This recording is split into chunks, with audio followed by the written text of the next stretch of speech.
La Nuit des Temps, chef-d'œuvre de science-fiction, ce roman culte de René Barjavel a eu 50 ans. Il vient d'être réédité, beaucoup l'ont peut-être étudié au collège. Best-seller vendu à 2,5 millions d'exemplaires, traduit en 8 langues. C'est l'occasion de revenir sur l'inspiration d'un visionnaire, Marie Berrurier et Jean-Marie Lecartier. Sorti des réserves de la Bibliothèque nationale de France, voici le manuscrit original de La Nuit des Temps, le best-seller de René Barjavel. Un peu moins de 1000 pages, une écriture rapide, des ratures et des annotations. Un moment d'émotion pour cette éditrice.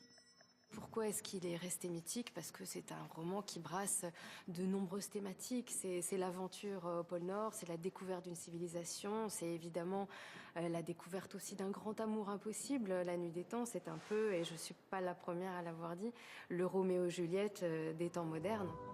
Il y a 50 ans, le journaliste et écrivain René Barjavel a écrit en seulement 6 mois ce livre qui va marquer des générations de lecteurs. Tous ces livres nous ont appris qu'il n'était pas à l'aise dans son époque.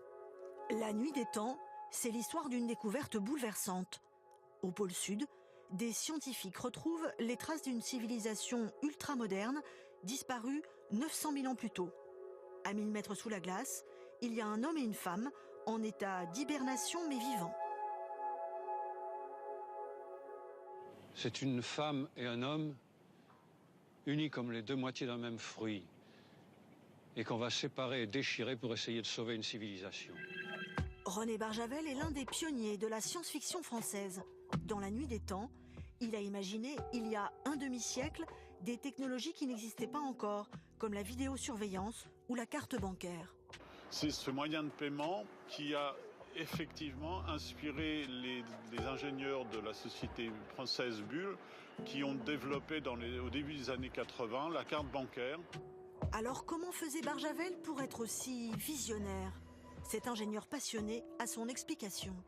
Il décrit des réalisations techniques qu'il anticipe, qu'il imagine, mais qu'il déduit de sa connaissance de la science et de la technique qu'il suivait de très près. Ce livre fascinant, Jessica Nelson a eu l'idée d'en rééditer le manuscrit original. C'est d'avoir cette sensation de posséder le carnet que l'auteur vient d'achever, sur lequel il a mis son point final. Eh bien, ce carnet, il est entre vos mains et il vous permet une plongée extraordinaire dans le roman. Un roman au parfum d'éternel, qui s'est traduit dans 8 langues et s'est vendu à près de 3 millions d'exemplaires.